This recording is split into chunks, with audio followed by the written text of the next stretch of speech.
शुक्लाम्बरधरं विष्णुं शशिवर्णं चतुर्भुजं प्रसन्नवदनं ध्यायेत् सर्वविघ्नोपशान्तये सर्वविघ्नप्रशमनं सर्वसिद्धिकरं परं सर्वजीवप्रणेतारं वन्दे विदेदम्बरिं लक्ष्मीनारायणं वन्दे तद्भक्तप्रवरोह्यः श्रीमदानन्दतीर्थाख्यो गुरुस्तञ्जनमम्यं वेदे रामायणे चैव पुराणे भारते तथा धावन्ते च मध्ये च विष्णुः सर्वत्र गीयते रमापतिं पूर्णगुणं मुकुन्दं व्यासं च विज्ञानसहस्रभानुं पूर्णप्रबोधं च सुदत्तदीपं क्रमाद्गुरुश्च प्रणमामि मूर्धा अभ्रमं भङ्गरहितं अजडं विमलं सदा आनन्दतीर्थमतुलं भजे तापत्रयापहम् मिथ्यासिद्धान्तदुर्ध्वान्त विध्वंसन विचक्षण जयतीर्थाख्यतरनिर्भासतान्नो वृदम्बरे अर्चिकल्पितकल्पोऽयं प्रत्यर्चिगतिकेसरी व्यासतीर्थगुरुर्भूयादस्मतिष्ठासिद्धे तपो विद्याविरक्त्यादि सद्गुणोघाकरान्हं वादिराजगुरून् वन्दे हयग्रीवपदाश्रयान् पूज्याय राघवेन्द्राय सत्यधनं मरताय च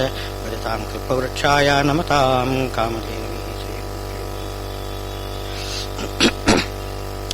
धर्मक्षेत्रे कुरुक्षेत्रे समवेतायोत्सवः मामकाः पाण्डवाश्चैव किं कुरुवत संजय। संजय उवाच तं तथा कृपयाविष्टम् अश्रुपूर्णाकुलेक्षणम् विषीदन्तमिदं वाक्यम् उवाच मधुसूदनः। ಸಂಜಯ ಧೃತರಾಷ್ಟ್ರನಿಗೆ ಹೇಳ್ತಾ ಇದ್ದಾನೆ, 1ನೇ ಅಧ್ಯಾಯದಲ್ಲಿ ಅರ್ಜುನ ವಿಷಾದಪಟ್ಟಿದ್ದಾನೆ. ಅರ್ಜುನನ ವಿಷಾದ ಯೋಗವನ್ನು ಒಂದು ಅಧ್ಯಾಯದಲ್ಲಿ ಹೇಳಿದ್ದಾರೆ. ವಿಷಾದ ಅಂದ್ರೆ ಏನರ್ಥ? ದುಃಖ. ಎಂಥ ದುಃಖ ಅಂತಂದ್ರೆ ಅದು ಮೈಯನ್ನು ನಡಗಿಸ್ತಕ್ಕಂಥ ದುಃಖ, ಮೈಯ ಶಕ್ತಿಯನ್ನೆಲ್ಲ ಉಡುಗಿಸ್ತಕ್ಕಂಥ ಒಂದು ದುಃಖ. ನಿಂತುಕೊಳ್ಳಿಕ್ಕೂ ಕೂಡ ತ್ರಾಣ ಇಲ್ಲ, ಕುಸಿದು ಬೀಳ್ತಕ್ಕಂಥ ಸ್ಥಿತಿ. ಇಂಥ ದುಃಖ, ಇದಕ್ಕೆ ವಿಷಾದ ಅಂತ ಹೇಳ್ತಾರೆ. ಸುಮ್ಮನೆ ದುಃಖ ಅಲ್ಲ, ಅಂಥ ದುಃಖಗಳು ಬೇಕಾದಷ್ಟು ಬರ್ತದೆ. ಇದು ಹೇಗೆ ಅಂತಂದ್ರೆ, ಒಂದು ಕರ್ತವ್ಯ ಕರ್ಮ ಮಾಡಲಿಕ್ಕೆ ಹೊರಗಿದ್ದಾನೆ, ಬಿಲ್ಲು ಎತ್ತಿದ್ದಾನೆ. ಧನುರುದ್ಯಮ್ಯ ಪಾಂಡವ, ಬಿಲ್ಲು ಎತ್ತಿಕೊಂಡು ಇನ್ನೇನು ಯುದ್ಧಕ್ಕೆ ಅಂತ ಹೊರಡ್ತಾ ಇದ್ದಾನೆ. ಇದ್ದಕ್ಕಿದ್ದ ಹಾಗೆ ಆ ಭೀಷ್ಮ ದ್ರೋಣಾದಿಗಳು, ಗುರುಗಳು, ಅವರೆಲ್ಲ ಬಂಧು ಬಾಂಧವರು ಎಲ್ಲರನ್ನು ನೋಡಿ ಇವರನ್ನೆಲ್ಲ ನಾನು ಸಾಯಿಸಬೇಕೇನು, ಛೆ ಇದು ನನ್ನಿಂದ ಆಗುವುದಿಲ್ಲ ಎಂಬುದಾಗಿ ದುಃಖ ಅವನಿಗೆ ಬಂದುಬಿಡ್ತು. ಆದ್ರಿಂದ ಅವನಿಗೆ ಏನು ಆಸಕ್ತಿ ಉಂಟಾಯಿತು. ಇದು ಸೈಕಲಾಜಿಕಲ್ ಎಫೆಕ್ಟ್. ಇದು ಶರೀರದಲ್ಲಿ ಬಂದಿರತಕ್ಕಂಥ ಇದಲ್ಲ, ಆಸಕ್ತಿ ಅಲ್ಲ ಇದು. ಅದು ಹಾಗಾಗ್ತದೆ. ಅದು ಇನ್ನೂ ಈ ಹೊರಗಡೆ ಏನೋ ಬಾಕ್ಯವಾಗಿರ್ತಕ್ಕಂಥ ಒಂದು ಕಾರಣದಿಂದ ಶರೀರದಲ್ಲಿ ಆಸಕ್ತಿ ಬಂದರೆ ಅದಕ್ಕೇನಾದರೂ ಚಿಕಿತ್ಸೆ ಮಾಡಬಹುದು. ಆದರೆ ಈ ರೀತಿ ಮಾನಸಿಕವಾಗಿ ಏನು ಆಘಾತ ಉಂಟಾದಾಗ ಮೈ ನಡುಗುತ್ತದೆ, ಕುಸಿದು ಬೀಳ್ತದೆ, ಇಂಥ ಪ್ರಸಂಗ ಬರ್ತದೆ. ಇದಕ್ಕೆ ಏನಪ್ಪ ಚಿಕಿತ್ಸೆ ಮಾಡಬೇಕು? ಮಾನಸಿಕವಾಗಿ ಚಿಕಿತ್ಸೆ ಮಾಡಬೇಕು.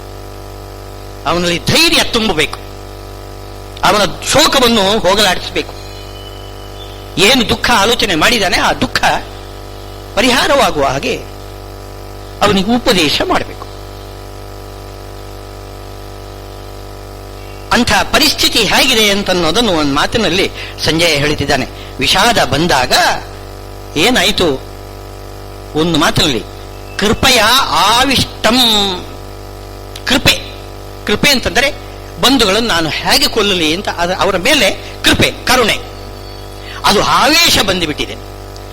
ಬರೀ ಕೃಪೆ ಇರ್ತಿದ್ರೆ ಪರವಾಗಿಲ್ಲ, ಕೃಪೆಯಿಂದ ಆವೇಶ ಬಂದಿದೆ. ಯಾವ ರೀತಿ ಭೂತಾವೇಶ ಬಂದುಬಿಟ್ರೆ ಅವನಿಗೆ ಏನು ಮೈಯ ಮೇಲೆ ನಿಯಂತ್ರಣವೇ ಇಲ್ಲ, ತೂರಾಡ್ತಾನೆ, ಬೀಳುತ್ತಾನೆ, ಏಳುತ್ತಾನೆ. ಹಾಗೆ ಕೃಪೆಯಿಂದ ಆವಿಷ್ಟನಾಗಿದ್ದಾನೆ.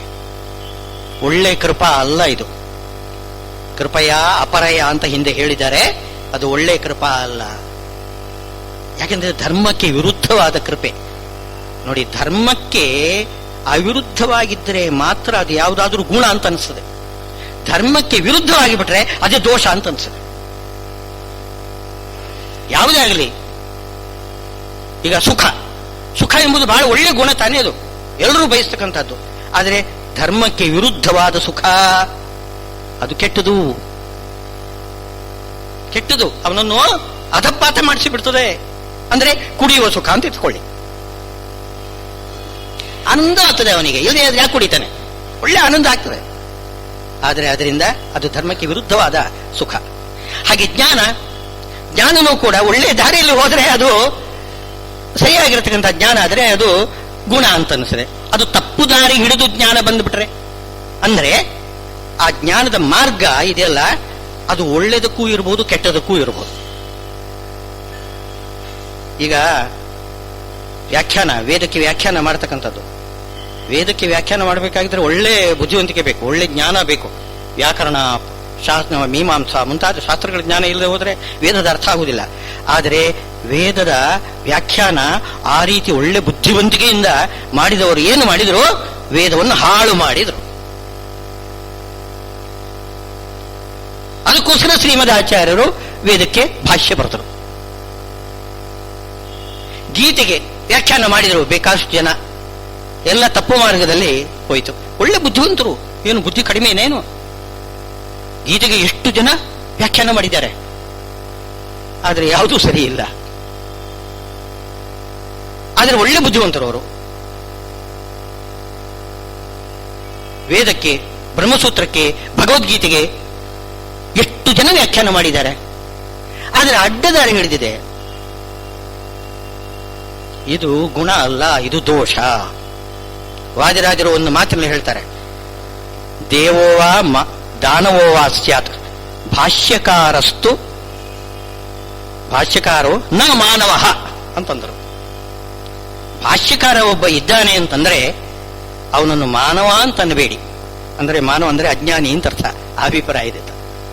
ಅವನು ಅಜ್ಞಾನಿ ಅಂತ ಮಾತ್ರ ಹೇಳಿಬೇಡಿ ನೀವು. ಒಂದೋ ದೇವನಾಗಿರ್ತಾನೆ, ಇಲ್ಲ ದಾನವನಾಗಿರ್ತಾನೆ ಭಾಷ್ಯಕಾರ. ಒಂದೋ ದೇವ ಆಗಿರ್ತಾನೆ, ಒಳ್ಳೆ ಬುದ್ಧಿವಂತಿಕೆ ಬೇಕಾಗುತ್ತೆ. ಅದು ಸರಿಯಾದ ದಾರಿಯಲ್ಲಿ ಹೋಯಿತು ಅಂತಂದ್ರೆ ಅವನು ದೇವನೇ. ಸರಿಯಾದ ದಾರಿಯಲ್ಲಿ ವ್ಯಾಖ್ಯಾನ ಮಾಡಿದ್ದಾನೆ. ಸರಿಯಾದ ದಾರಿ ಯಾವುದು? ಎಲ್ಲಾ ಶಾಸ್ತ್ರಗಳಿಗೂ ಕೂಡ ವಿಷ್ಣು ಸರ್ವೋತ್ತಮತ್ವ, ವಾಯುಜೀವೋತ್ತಮತ್ವ, ಪಂಚಭೇದ, ತಾರತಮ್ಯ, ಈ ದಾರಿಯಲ್ಲಿ ನಡೆದರೆ ಆ ಬುದ್ಧಿವಂತಿಕೆ, ಜ್ಞಾನ ಇದೆಯಲ್ಲ, ಅದು ನಿಜವಾಗಿ ಗುಣ. ಅದು ಬಿಟ್ಟು ಎಲ್ಲವನ್ನು ಕೂಡ ನಾಶ ಮಾಡತಕ್ಕಂಥ ಒಂದು ಪ್ರಳಯಾಂತಕವಾದ ಬುದ್ಧಿ ಇರ್ತದೆ ಕೆಲವರಿಗೆ, ಅದು ದೋಷ. ಅದು ಒಳ್ಳೆಯ ಗುಣ ಬೇಕು. ಕೃಪಾ ಅಂತನ್ನೋದು ಅದೇ ರೀತಿಯಲ್ಲಿ, ಅದು ಧರ್ಮಕ್ಕೆ ಅವಿರುದ್ಧವಾಗಿದ್ದರೆ ಮಾತ್ರ ಅದು ಕೃಪೆ, ಅದು ಒಳ್ಳೆಯದು. ಸಮಾಜಘಾತುಕರಿದ್ದಾರೆ, ಅವರಿಗೆ ಕೃಪೆ ಮಾಡಿದರೆ ಹೇಗೆ? ಈ ಲೋಕವನ್ನು ನಾಶ ಮಾಡಿಬಿಡ್ತಾರೆ. ಅದು ಕೃಪೆ ಒಳ್ಳೆಯ ಗುಣ ಅಲ್ಲ, ಅದು ದೋಷ ಅಂತ ಅನ್ಸುತ್ತೆ, ಅಪರಾಧ ಅಂತ ಅನ್ಸುತ್ತೆ. ಅವ್ರನ್ನ ಹಿಡಿದು ಒಳಗೆ ಹಾಕ್ತಾರೆ. ಕೃಪೆಯ ಅಪರಯ ಆವಿಷ್ಟಂ, ಆ ಆವೇಶಕ್ಕೊಳಗಾಗಿ ಅರ್ಜುನ, ಅವನ ಕಣ್ಣಲ್ಲಿ ನೀರು ಬಂದಿದೆ ಅಂತ. ಅಶ್ರು ಪೂರ್ಣಾಕುಲೇಕ್ಷಣಂ, ಕಣ್ಣಲ್ಲಿ ನೀರು ಬಂದು ಏನು ಕಾಣಿಸುವುದಿಲ್ಲ ಅಂತ, ಏನು ಕಾಣಿಸುವುದಿಲ್ಲ ಅಂತ, ಕಣ್ಣು ತುಂಬಿಕೊಂಡಿದೆ ನೀರು, ಅಷ್ಟು ದುಃಖಿಸ್ತಾನಾಗಿದೆ. ಒಳಗಡೆ ಈಗ ಹೊರಗಡೆಯಿಂದ ಶತ್ರುಗಳು ಬಂದ್ರೆ ಏನಾದರೂ ಮಾಡಬಹುದು, ಒಳಗಡೆನೇ ಶತ್ರುಗಳಿದ್ರೆ ಏನ್ ಮಾಡೋಣ ಹೇಳಿ? ಕಣ್ಣೀರು ಹಾಕ್ಬೇಕಷ್ಟೆ, ಇನ್ನೇನು ಉಪಯೋಗ ಇಲ್ಲ. ಒಳಗಡೆನೇ ಶತ್ರುಗಳು ಇದ್ದು ಬಿಟ್ರೆ, ಅದರಲ್ಲೂ ಕೂಡ ನಮ್ಮ ಮನೆಯೊಳಗಲ್ಲ, ನಮ್ಮ ಮನದೊಳಗೆ, ನಮ್ಮ ಶರೀರದೊಳಗೆ ಬಂದು ಬಿಟ್ರೆ, ಶತ್ರುಗಳು ಬಂದ್ರೆ ಏನು ಮಾಡಬೇಕು? ಕಣ್ಣೀರು ಕರೆಯೋದು, ಇನ್ನೇನು ಉಪಯೋಗ, ಬೇರೆ ಉಪಾಯನೇ ಇಲ್ಲ. ಅಷ್ಟು ಪೂರ್ಣಾಕುಲೇಕ್ಷಣ ವಿಷೀದಂತಂ, ತುಂಬಾ ವಿಷಾದಕ್ಕೊಳಗಾಗಿದ್ದಾನೆ. ಅದು ವಿಷಾದದ ಹೊರಗಿನ ಲಕ್ಷಣ. ಇದು ಯುದ್ಧ ಮಾಡಬೇಕು ಅಂತ ಧನುಸ್ಸನ್ನು ಹಿಡಿದಿದ್ದಾನೆ. ಅಂಥ ಒಂದು ಧೈರ್ಯದಿಂದ, ಉತ್ಸಾಹದಿಂದ ಬಂದಿರತಕ್ಕಂಥವನು ಅರ್ಜುನ ಧನುಸ್ಸನ್ನು ಕೆಳಗಡೆ ಚೆಲ್ಲಿದ್ದಾನೆ. ಇವಾಗ ಕಣ್ಣಲ್ಲಿ ನೀರು ತುಂಬಿಕೊಂಡು ಕೂತಿದ್ದಾನೆ. ಎಂಥ ಅವಸ್ಥೆ ಬಂದಿದೆ ನೋಡಿ. ಇದು ವಿಷಾದದ ಲಕ್ಷಣ. ಇದಂ ವಾಕ್ಯಂ ವಾಚ ಮಧುಸೂದನ. ಮಧುಸೂದನ ಅವನು ಇದಕ್ಕೆ ಸರಿಯಾಗಿರತಕ್ಕಂಥ ಪರಿಹಾರ ಕೊಡ್ತಾನೆ. ಮಧುಸೂದನ, ಮಧು ಅಂದರೆ ಏನು? ಅವನೊಬ್ಬ ದಾನವ, ಅವನನ್ನು ಕೊಂದಿರತಕ್ಕಂಥವನು. ಮಧು ಕೈಟಭರು ಅಂತ ಬಹಳ ಪ್ರಸಿದ್ಧರಾಗಿ ವೇದ ಅಪಹಾರ ಮಾಡತಕ್ಕಂಥವರು. ವೇದಾಪಹಾರ ಮಾಡತಕ್ಕಂಥ ದಾನವರನ್ನು ಸಂಹಾರ ಮಾಡಿರತಕ್ಕಂಥವನು ಯಾರು? ಪರಮಾತ್ಮ. ಅವನಿಗೆ ಮಧುಸೂದನ ಅಂತವನಿಗೆ ಹೆಸರು. ಹಾಗೆ ಇಲ್ಲೀಗ ತತ್ವಜ್ಞಾನವನ್ನು ಅಪಹಾರ ಮಾಡ್ತಾ ಇದ್ದಾನೆ ಒಬ್ಬ ದಾನವ ಒಳಗಡೆ ಕೃಪೆಯ ರೂಪದಲ್ಲಿ ಒಳಗಡೆ ಪ್ರವೇಶ ಮಾಡಿ ಅರ್ಜುನನಿಗೆ ಸ್ವಾಭಾವಿಕವಾಗಿ ಜ್ಞಾನಿ ಆತ. ಅರ್ಜುನ ಸಾಮಾನ್ಯ ಅಲ್ಲ, ಒಳ್ಳೆ ಜ್ಞಾನಿ ಆಗ್ಲಿ. ಇಂದ್ರ ಅವತಾರ, ಇಂದ್ರದೇವರು ಅವನ ಅವತಾರ, ತತ್ವಜ್ಞಾನಿ, ಅಪರೋಕ್ಷ ಜ್ಞಾನಿ. ದೇವತೆಗಳು ಬೇಕಾಗಿಲ್ಲ, ಯಾರೇ ಆಗಲಿ ಅಪರೋಕ್ಷ ಜ್ಞಾನಿಗಳು ಜ್ಞಾನಿಗಳಾಗಿರ್ತಾರೆ. ದೇವತೆಗಳಾಗಬೇಕು ಅಂತಿಲ್ಲ. ಒಬ್ಬ ಮನುಷ್ಯೋತ್ತಮ ಅವನು ಅಪರೋಕ್ಷ ಜ್ಞಾನಿ ಆದರೂ ಕೂಡ ತುಂಬಾ ಜ್ಞಾನಿಯಾಗಿರ್ತಾನೆ. ಹಾಗಿರುವಲ್ಲಿ ದೇವೋತ್ತಮನಾಗಿರತಕ್ಕಂತಹ ದೇವರಾಯ ಇಂದ್ರನ ಅವತಾರ ಅರ್ಜುನ. ಅವನಲ್ಲಿ ಇಂಥ ಒಂದು ಅಜ್ಞಾನವನ್ನು ತಂದು ಕೊಡಬೇಕು ಅಂತಂದ್ರೆ ಅವನು ಎಷ್ಟು ಬಲಿಷ್ಠನಾಗಿರ್ತಕ್ಕಂಥ ಅಸುರ ಇರಬಹುದು. ಒಳಗಡೆ ಪ್ರವೇಶ ಮಾಡಿದ್ದಾನೆ. ಅವನನ್ನು ಕೊಲ್ಲಬೇಕು ಅಂತಂದ್ರೆ ಆ ವೇದ ಅಪಹಾರಕನಾಗಿರ್ತಕ್ಕಂತಹ ಮಧುವನ್ನು ಕೊಂದವನು ಯಾರು? ಶ್ರೀಕೃಷ್ಣ. ಅವನೇ ಸರಿಯಾಗಿರ್ತಕ್ಕಂತಹ ವ್ಯಕ್ತಿ. ಅಂತಹ ಮಧುಸೂದನ ಈಗ ಉಪದೇಶ ಕೊಡ್ತಾ ಇದ್ದಾನಂತೆ. ಅದು ಹೇಗೆ ಒಳಗಡೆ ಆವೇಶ ಬಂದರೆ ಏನ್ ಮಾಡ್ಬೇಕು ಅಂತಂದ್ರೆ, ಈ ಭೂತಾವೇಶ ಬಂದರೆ, ಪ್ರೇತ ಆವೇಶಗಳು ಬಂದ್ಬಿಟ್ರೆ ಏನ್ ಮಾಡ್ತಾರೆ ಗೊತ್ತೇ? ಈ ಚೆನ್ನಾಗಿ ಚಡಿ ಏಟು ಇತ್ಯಾದಿಗಳೆಲ್ಲ ಹಾಕ್ತಾರೆ. ನೀವು ನೋಡಿರ್ಬೋದು ಕೆಲವು ಕಡೆಯಲ್ಲಿ ಅಂಥದ್ದು ಇದೆ. ಅದು ಆಯುರ್ವೇದದಲ್ಲಿ ಅದನ್ನು ವಿಧಾನ ಮಾಡಿದ್ದಾರೆ. ನಾನಾ ರೀತಿಯ ಆ ಒಂದು ಆವೇಶ, ಭೂತ ಪ್ರೇತ ಆವೇಶಗಳಿಗೂ ಕೂಡ ಮದ್ದು ಅವರು ಆಯುರ್ವೇದದಲ್ಲಿ ಹೇಳ್ತಾರೆ. ಹೇಗೆ ಅಂತಂದ್ರೆ ಅವರು ಇಂಥದ್ದು ಕೆಲವೆಲ್ಲ ಹೊಡಿತಕ್ಕಂಥದ್ದು ಇಂಥದ್ದು ಕೂಡ ಅದರಲ್ಲಿ ಚಿಕಿತ್ಸೆಯಲ್ಲಿ ಒಂದು ಸೇರಿದೆ. ಅದು ಒಂದು ರೀತಿ. ಅದು ನಿಮಗೆ ವಿಚಿತ್ರ ಅಂತ ಅನಿಸಬಹುದು. ಈ ಆಧುನಿಕ ವೈದ್ಯಶಾಸ್ತ್ರದಲ್ಲಿ ಇಲ್ಲ. ಆಧುನಿಕದಲ್ಲಿಯೂ ಕೂಡ ನೀವು ಶಾಕ್ ಟ್ರೀಟ್ಮೆಂಟ್ ಕೊಡ್ತಿದ್ದೀವಿ. ಒದ್ದಾಡ್ತಾನೆ, ವಿಲು ಒದ್ದಾಡ್ತಾನೆ. ಅದಿಲ್ಲ ಅಂತೇನಿಲ್ಲ. ಇಲ್ಲಿ ಹೊರಗಡೆ ಹೊಡಿತಾರೆ, ಚೆನ್ನಾಗಿ ಹೊಡಿತಾರೆ, ಅಂತದ್ದೆಲ್ಲ ಇದೆ. ಈ ರೀತಿ ಆವೇಶವನ್ನು ಹೊಡೆದೋಡಿಸ್ಬೇಕು ಅಂತಂದರೆ ಅಂಥ ಸಾಮರ್ಥ್ಯ ಬೇಕು. ಅದ್ಯಾರು? ಪರಮಾತ್ಮನಿಗೆ ಸರಿ. ಶ್ರೀಮದ್ ಆಚಾರ್ಯರು ಅಚ್ಯುತ ಪ್ರೇಕ್ಷರಲ್ಲಿ ಆವಿಷ್ಟನಾಗಿರ್ತಕ್ಕಂತಹ ಅಸುರನನ್ನು ಓಡಿಸಿದರಂತೆ, ಕಲಿಯನ್ನು ಓಡಿಸಿಬಿಟ್ರಂತೆ. ಹೇಗೆ? ದಕ್ಷ ಪಕ್ಷ ವಿಹೃತೇನ ತಾಡಯನ್ ಭೀಷಯನ್ ಸಮಧಿಕ ಸ್ವರಶ್ರಿಯ ಅಂತ. ಏಕರಾಡಿವ ಹಂಸರಾಟ್ ಕಲಿಮಲಂ ನಿರಾಕರೋತಿ ಏಕ ದೃಷ್ಟಿಮಿವ ಮಾನಸಾದ್ಗುರೋಹೋ ಅಂತ ಸುಮಧ್ವ ವಿಜಯದಲ್ಲಿ ಪಂಡಿತಾಚಾರ್ಯ ಪಣಿ ಕೊಡಿಸ್ತಾ ಇದ್ದಾರೆ. ಏನು ಅಂತಂದ್ರೆ, ಅವರಲ್ಲಿ ಅಸುರಾವೇಶ ಬಂದಿತ್ತು, ಕಲ್ಯಾವೇಶ ಬಂದಿತ್ತು. ಶ್ರೀಮದ್ ಆಚಾರ್ಯರು ವಾದ ಮಾಡಿ ಅವರನ್ನು ಸೋಲಿಸಿದ್ರಂತೆ. ಆ ವಾದ ಮಾಡುವಾಗ ಶ್ರೀಮದ್ ಆಚಾರ್ಯರು ಸಾಮಾನ್ಯವಾಗಿ ಗುರುಗಳ ಮುಂದೆ ಮಾತನಾಡುವಾಗ ಬಹಳ ವಿನಯದಿಂದ ತಗ್ಗಿದ ಧ್ವನಿಯಲ್ಲಿ ಮಾತಾಡಬೇಕು ತಾನೆ. ಒಂದು ತಗ್ಗಿದ ಧ್ವನಿಯಲ್ಲಿ ನಿಧಾನವಾಗಿ ಹೇಳಬೇಕು. ಗುರುಗಳ ಮುಂದೆ ಮಾತಾಡುವಾಗ ಹೇಗೆ ಮಾತಾಡಬೇಕು? ಹಾಗಲ್ಲಂತೆ.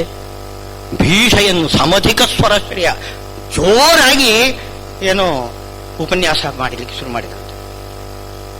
ದಕ್ಷ ಪಕ್ಷ ವಿಹೃತೇನ ತಾಡಯನ್. ಹೇಗೆ? ಪೂರ್ವಪಕ್ಷ ಸಿದ್ಧಾಂತ ಪಕ್ಷ ಎರಡಿದೆ. ಪಕ್ಷ ಪೂರ್ವಪಕ್ಷ ಸಿದ್ಧಾಂತ, ಪೂರ್ವಪಕ್ಷ ಸಿದ್ಧಾಂತ, ಪ್ರಶ್ನೆ ಉತ್ತರ, ಪ್ರಶ್ನೆ ಉತ್ತರ. ಏನೇನು ಪ್ರಶ್ನೆ ಬರ್ತದೆ ಅದಕ್ಕೆ ಸರಿಯಾದ ಉತ್ತರ. ಅಂಥ ಪಕ್ಷ ದಕ್ಷ ಪಕ್ಷ ವಿಹೃತೇನ ಅಂಥ ಒಂದು ವಿಹಾರವನ್ನು ತೋರಿಸಿ, ಹೇಗೆ ಹಂಸ ಮಾನಸ ಸರೋವರಕ್ಕೆ ಹೊಕ್ಕಿರತಕ್ಕಂತಹ ಒಂದು ಕಾಗೆಯನ್ನು ಯಾವ ರೀತಿ ಓಡಿಸ್ತದೆ ಹಂಸಗಳು.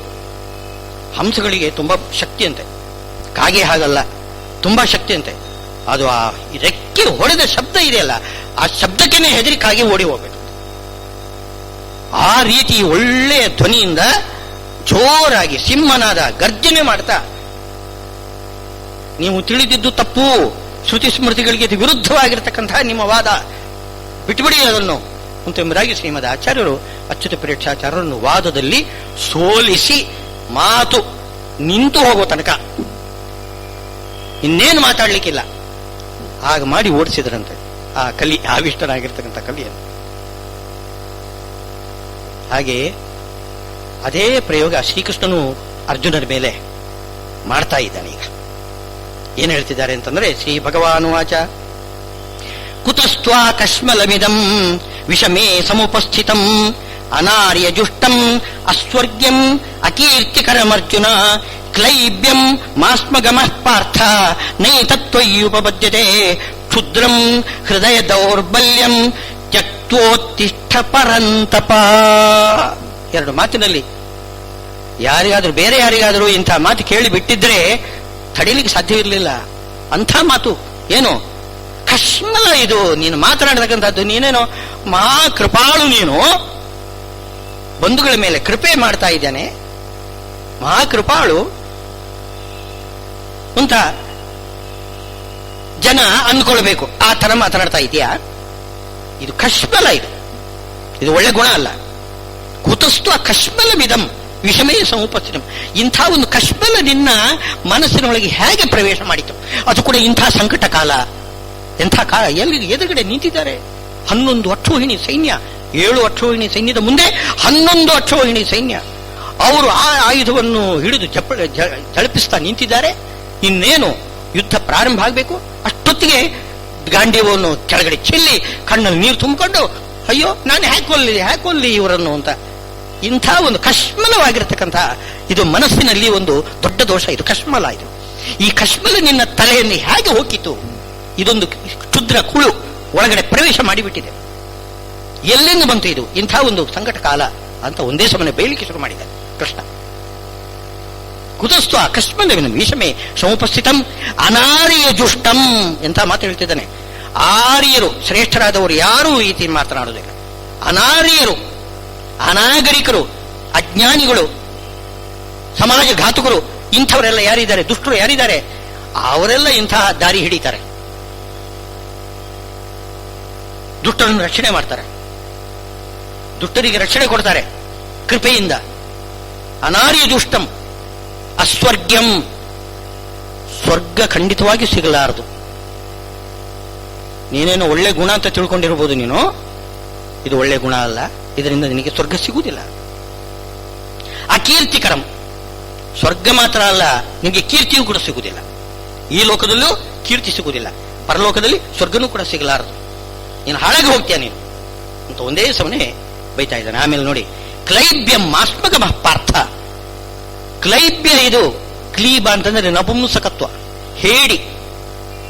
ಈ ಹೇಡಿತನ ನಿನಗೆ ಒಳ್ಳೇದಲ್ಲ, ಬಿಟ್ಟುಬಿಡು, ನೀನು ಹೇಡಿ ಅಂತಂತ ಇದ್ದಾನೆ.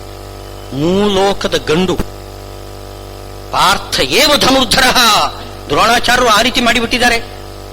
ಧನುರ್ಧರ ಲೋಕದಲ್ಲಿ, 3 ಲೋಕದಲ್ಲಿ ಯಾರು ಅಂದ್ರೆ ಅರ್ಜುನ ಅಂತ ಅವನಿಗೆ ಹೆಸರು ಬಂದಿತ್ತು. ಅಂಥವನಿಗೆ ನೀನು ಹೇಳಿ ಇಂಥ ಮಾತನ್ನು ಹೇಳ್ತಾ ಇದ್ದಾನೆ ಶ್ರೀಕೃಷ್ಣ. ಇಂಥ ಹೇಳಿದನ ಬಿಟ್ಬಿಡು. ಕ್ಲೈಬ್ಯ ಮಾಸ್ಮಗಮ ಪಾರ್ಥ. ಪಾರ್ಥ ಏವ ಧನುರ್ಧರ ಅಂತ ಆ ಶಬ್ದ ನೋಡಿ, ಪಾರ್ಥ ಶಬ್ದವನ್ನೇ ಪ್ರಯೋಗ ಮಾಡ್ತಿದ್ದಾರೆ. ಹೇ ಪಾರ್ಥ, ನೀನು ಹೇಡಿ ಆಗಿದ್ಯಾ, ನೀನು ಮೂಲೋಕದ ಗಂಡು ಖಂಡಿತ ಅಲ್ಲ. ಕ್ಲೈಬ್ಯಂ ಮಾಸ್ಮಗಮ ಪಾರ್ಥ ನೈತತು ತ್ವಯಿ ಉಪಪದ್ಯತೆ. ಇನ್ನು ಉಳಿದವರು ಯಾರಾದರೂ ಹೇಳಿದ್ರೆ ನಾನು ಸುಮ್ಮನೆ ಇರ್ತಿದ್ದೆ, ಅವರಲ್ಲಿ ಹೇಳಿತನ ಎನ್ನುವ ಬರಬಹುದು. ನಿನ್ನಂಥ ಗಂಡು ಮೂಲೋಕದಲ್ಲಿ ಇನ್ನೊಂದಿಲ್ಲ ಅಂತಂದ ಮೇಲೆ ಅಂಥವನಿಗೆ ಇಂಥ ಕ್ಲೈಬ್ಯ ನಪುಂಸಕತ್ವ ಬಂತು ಅಂತಂದ್ರೆ ಇದೇನು ನನಗೆ ತಡೆಯಲಾರದು. ಕ್ಲೈಬ್ಯ ಮಾಸ್ಮಗಮ ಪಾರ್ಥ ನೈತತ್ತು ತ್ವಯಿ ಉಪಬದ್ಧತೆ. ನಿನ್ನಲ್ಲಿ ಇದು ಕೂಡುದು. ಕ್ಷುದ್ರಂ ಹೃದಯ ದೌರ್ಬಲ್ಯಂ. ಇದು ನಿನ್ನ ಎದೆಗಾರಿಕೆ ಹೇಗಿರಬೇಕು? ಶತ್ರುಗಳನ್ನು ಸಂಹಾರ ಮಾಡಬೇಕು. ಧನುರ್ಧನ್ನು ಹಿಡಿದಿದ್ದೀಯಾ ನೀನು, ಶತ್ರುಗಳನ್ನು ಸಂಹಾರ ಮಾಡಬೇಕು. ಅದು ಎದೆಗಾರಿಕೆ. ಎದೆಗಾರಿಕೆ ಅಂದ್ರೆ ಏನು? ಅಂಥ ಒಂದು ಧೈರ್ಯ ಬೇಕು. ಅದು ಬಿಟ್ಟು ಹೃದಯ ದೌರ್ಬಲ್ಯಂ, ನಿನ್ನ ಹೃದಯದಲ್ಲಿ ದೌರ್ಬಲ್ಯ ಬಂದ್ಬಿಟ್ಟಿದೆ.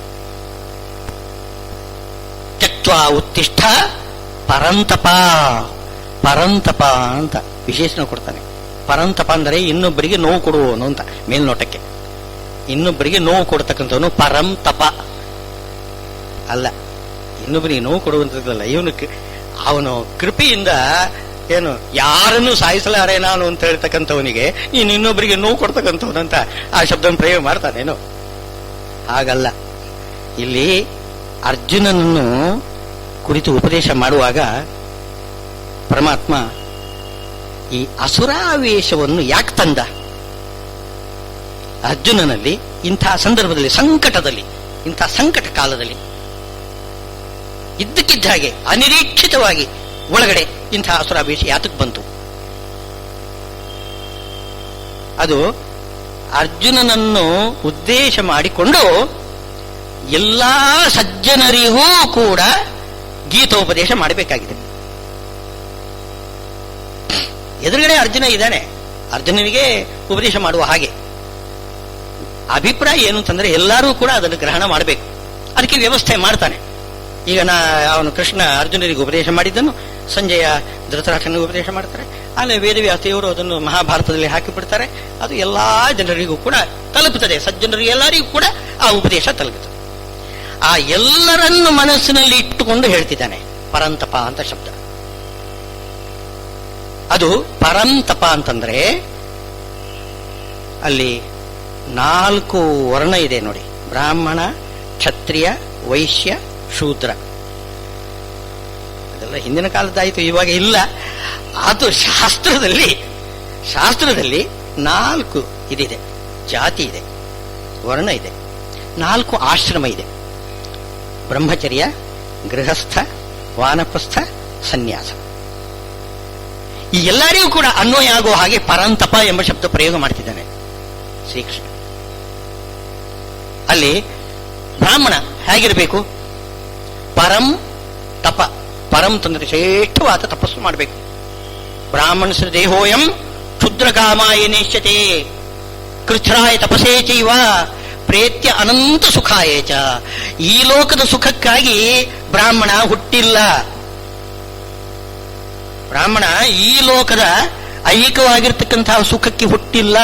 ಅವನಿಗೆ ಬ್ರಾಹ್ಮಣ ಜನ್ಮ ಭಗವಂತ ಕೊಟ್ಟಿದ್ದು ಈ ಲೋಕದಲ್ಲಿ ನೀನು ಸುಖವಾಗಿ ಬಾಳು ಆ ಅಭಿಪ್ರಾಯದಿಂದ ಅಲ್ಲ. ಕೃಚ್ಛ್ರ ತಪಸ್ಸು.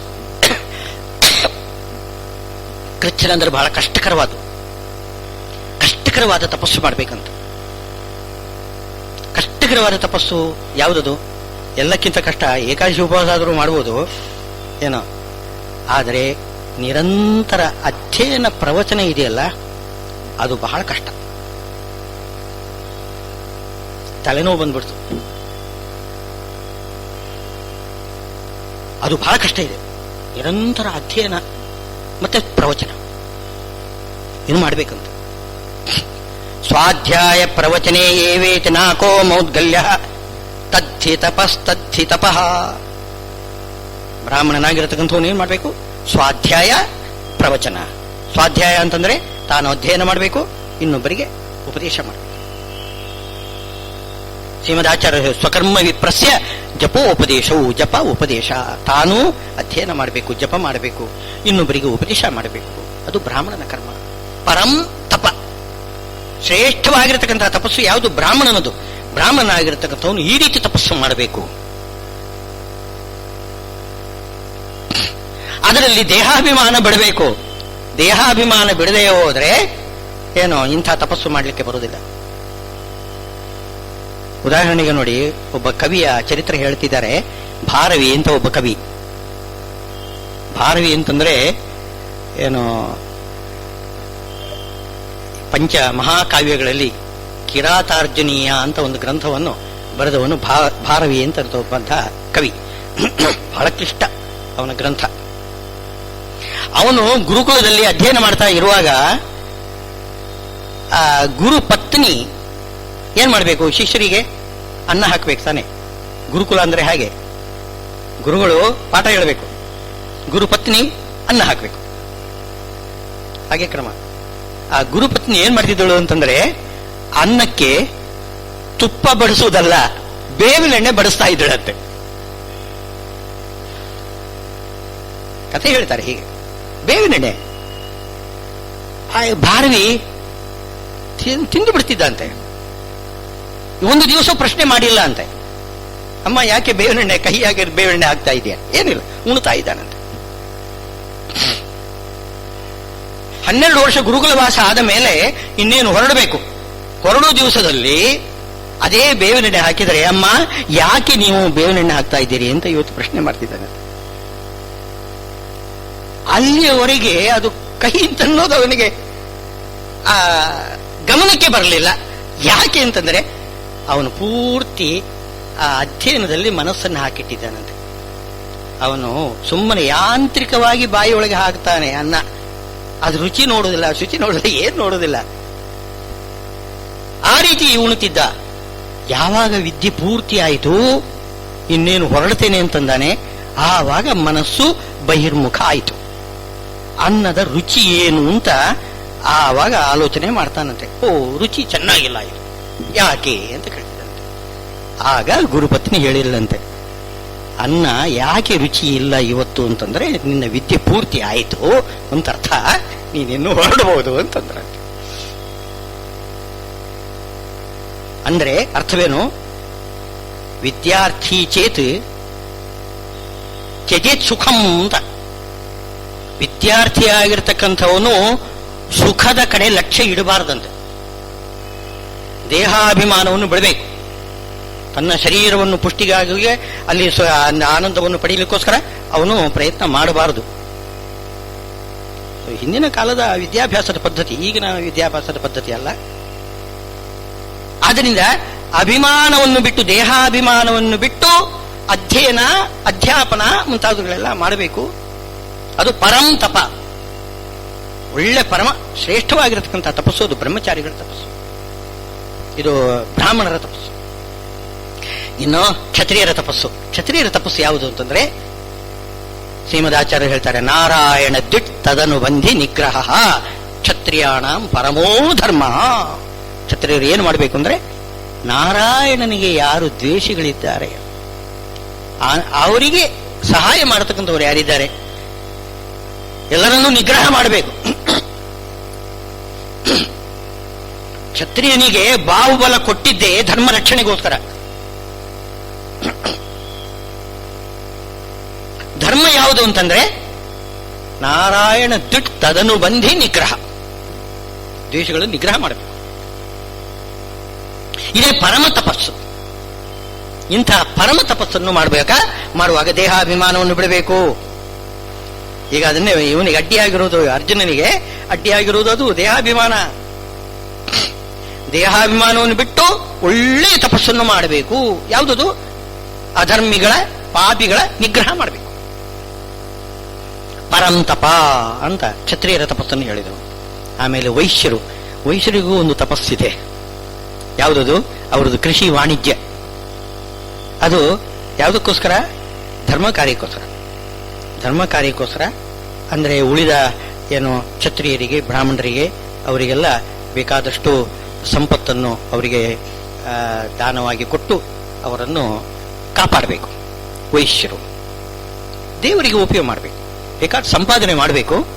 ಆ ಸಂಪತ್ತನ್ನು ಪರಮಾತ್ಮನ ಪ್ರೀತಿಗಾಗಿ, ಸಮಾಜದ ಏಳಿಗೆಗಾಗಿ, ಉನ್ನತಿಗಾಗಿ ಅದನ್ನು ಖರ್ಚು ಮಾಡಬೇಕು. ಇದು ಯಾರದು? ವೈಶ್ಯರ ಒಂದು ತಪಸ್ಸು. ಪರಂ ತಪ. ಪರಂ ಅಂತಂದ್ರೆ ಹೆಚ್ಚು. ಹೆಚ್ಚು ಯಾವುದು, ಕಡಿಮೆ ಯಾವುದು, ಯಾವುದಲ್ಲಿ ಲಾಭ ಹೆಚ್ಚು, ನಷ್ಟ ಯಾವುದಲ್ಲಿ ಕಡಿಮೆ ಇದೆ, ಅದನ್ನೆಲ್ಲ ವಿಚಾರ ಮಾಡಬೇಕು. ಇದೆ ಪರಂ ತಪ. ಚೆನ್ನಾಗಿ ಆಲೋಚನೆ ಮಾಡೋದು. ತಪಶಬ್ದಕ್ಕೆ ಆಲೋಚನೆ ಮಾಡೋದು ಅಂತ ಅರ್ಥ. ಯಾವುದಲ್ಲಿ ಲಾಭ ಹೆಚ್ಚು, ಯಾವುದಲ್ಲಿ ನಷ್ಟ ಹೆಚ್ಚು, ಇವುಗಳನ್ನೆಲ್ಲ ಆಲೋಚನೆ ಮಾಡಬೇಕಾದ್ದು. ಅಂತಹ ಪರಂ ತಪ ಅದು ವೈಶ್ಯರ ತಪಸ್ಸು. ಅದರಲ್ಲೂ ಕೂಡ ಅಭಿಮಾನ ಬಿಟ್ಟು ಮಾಡಬೇಕು, ದೇಹಾಭಿಮಾನ ಬಿಟ್ಟು ಮಾಡಬೇಕಂತೆ. ಮಹಾಭಾರತದಲ್ಲಿ ತುಲಾಧಾರ ಅಂತ ಕಥೆ ಬರ್ತದೆ. ಅಲ್ಲಿ ಮಾಂಸ ತೂಗ್ತಾನಂತೆ. ತುಲಾದಲ್ಲಿ ತಕ್ಕಡಿಯಲ್ಲಿಟ್ಟು ತೂಗ್ತಾ ಇದ್ದಾನೆ. ಆದರೂ ಕೂಡ ಮಹಾಜ್ಞಾನಿಯಾಗಿದ್ದಾನಂತೆ. ಬ್ರಾಹ್ಮಣನಿಗೆ ಉಪದೇಶ ಕೊಡ್ತಾನಂತೆ. ಯಾರು? ಮಾಂಸ ಮಾರಾಟ ಮಾಡತಕ್ಕಂಥ ಒಬ್ಬ ತುಲಾಧಾರ. ಅಂದ್ರೆ ಅವನು ಧರ್ಮವನ್ನು, ತನ್ನ ಧರ್ಮವನ್ನು ತಾನು ಚೆನ್ನಾಗಿ ಪಾಲನೆ ಮಾಡ್ತಾ ಇದ್ದಾನೆ. ಅದೇ ಪರಂ ತಪ. ಏನು? ತಕ್ಕಡಿ ಹಿಡಿದು ತೂಗಿ ಮಾರಾಟ ಮಾಡಿ ವಾಣಿಜ್ಯ, ಕೃಷಿ ಮುಂತಾದವೆಲ್ಲ ಮಾಡಿ ಹಣ ಸಂಪಾದನೆ ಮಾಡಿಕೊಳ್ಳುವುದಿದೆಯಲ್ಲ, ಅದು ಧರ್ಮ. ವೈಶ್ಯರ ಧರ್ಮ, ಶ್ರೇಷ್ಠವಾದ ಧರ್ಮ ಪರಂ ತಪ. ವೈಶ್ಯರು ಕೂಡ ಇಂತಹ ಧರ್ಮವನ್ನು ಮಾಡಬೇಕು. ಶೂದ್ರರು ಏನ್ ಮಾಡಬೇಕು ಅಂದ್ರೆ ತ್ರೈವರ್ಣಿಕರ ಸೇವಾ ಮಾಡಬೇಕು ಅಂತಿದೆ. ಪರಂ ಅಂತಂದ್ರೆ ತಮಗಿಂತ ಉತ್ತಮರಾಗಿರತಕ್ಕಂಥವ್ರು ಯಾರು? ತ್ರೈವರ್ಣಿಕರು. ಅಂದ್ರೇನು? ಬ್ರಾಹ್ಮಣರು, ಕ್ಷತ್ರಿಯರು, ವೈಶ್ಯರು. ಈ ಮೂವರಿಗೆ ಕುರಿತು ತಪ. ತಪ ಅಂದ್ರೆ ಸಂತಾಪ, ಕಾಯಿಕ, ಶರೀರದಲ್ಲಿ ಸಂತಾಪ, ದುಃಖ ಅನುಭವಿಸಬೇಕು. ಅಂದ್ರೆ ಅವರ ಸೇವಾ ಮಾಡಬೇಕು.